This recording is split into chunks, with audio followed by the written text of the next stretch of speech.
அஸ்ஸலாமு அலைக்கும். Hello all, welcome to ரிஃபைஸ் டைரி. தேங்காய் பர்ஃபி எப்படி செய்கிறதுன்னு பார்க்கலாம்.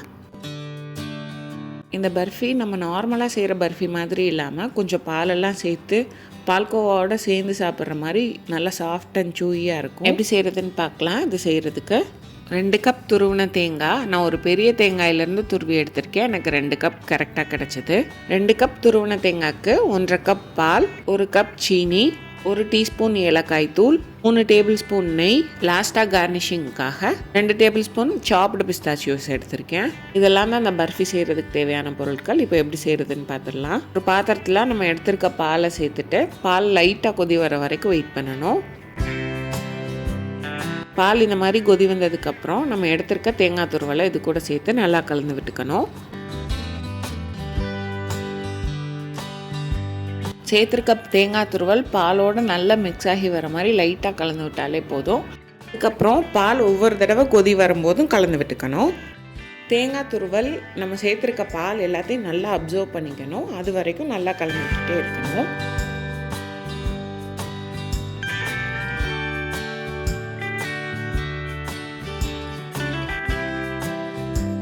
கொஞ்சம் நேரம் மிக்ஸ் பண்ணிவிட்டு மறுபடியும் பால் நல்லா கொதிக்கிறதுக்கு வெயிட் பண்ணிவிட்டு மறுபடியும் மிக்ஸ் பண்ணாலே போதும்.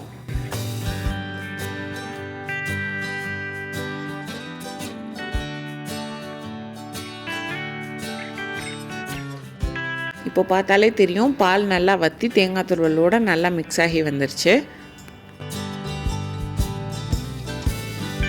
இப்போது நம்ம எடுத்து வச்சுருக்க சீனி இது கூட சேர்த்துக்கலாம். சீனி சேர்த்துட்டு லைட்டாக கரண்டி வச்சு எல்லாம் ஒன்று சேர்ந்து கலந்து வர மாதிரி மிக்ஸ் பண்ணி விட்டுக்கணும்.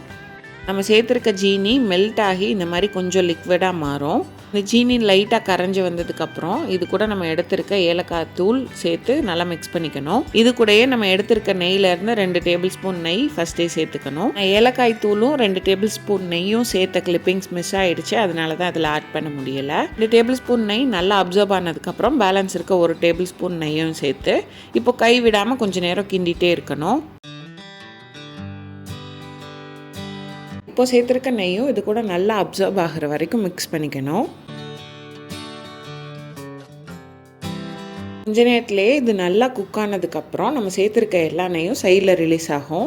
இப்போ நம்ம கலந்து விடும்போது சைட்லலாம் ஒட்டாமல் தான் வரும், ஆனால் கொஞ்சம் லிக்விடாக இருக்கும். இப்போ நம்ம கை விடாமல் கிண்டிகிட்டே இருந்தோன்னா கொஞ்ச நேரத்துலேயே இந்த மாதிரி ஒன்று சேர்ந்து நல்லா திரண்டு வரும். இந்த மாதிரி ஒன்றா திரண்டு வந்ததுக்கப்புறம் ஒரு பாத்திரத்தில் நெய் தடவிட்டு இதை அப்படி மாற்றி வச்சுக்கலாம். பர்ஃபி எல்லாத்தையும் சேர்த்துட்டு இந்த மாதிரி ஒரு கரண்டி வச்சு இது எல்லாத்தையும் சரிசமமாக்கி விட்டுக்கணும்.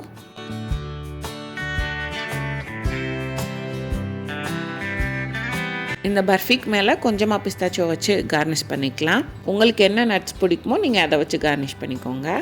இது ஒரு 3லேருந்து 4 மணி நேரத்துக்கு அப்படியே செட் பண்ணி விட்டுருங்க. அப்போ தான் கட் பண்ணினா கரெக்டான ஷேப் மாறாமல் வரும். 3 to 4 மணி நேரத்துக்கு அப்புறம் உங்களுக்கு எந்த ஷேப்பில் பிடிக்குதோ அந்த ஷேப்பில் கட் பண்ணி எடுத்துட்டிங்கன்னா தேங்காய் பர்ஃபி ரெடி. இது நம்ம நார்மலாக எப்போவும் சாப்பிட்ற பர்ஃபி மாதிரி இல்லாமல் கொஞ்சம் பால்கோவோட மிக்ஸ் பண்ணி சாப்பிட்ற மாதிரி நல்ல சாஃப்டாக காடமம் ஃப்ளேவரில் சூயியாக இருக்கும். கண்டிப்பாக ட்ரை பண்ணி பாருங்கள். ட்ரை பண்ணிவிட்டு எப்படி இருந்ததுன்னு கமெண்ட்ஸில் சொல்லுங்கள்.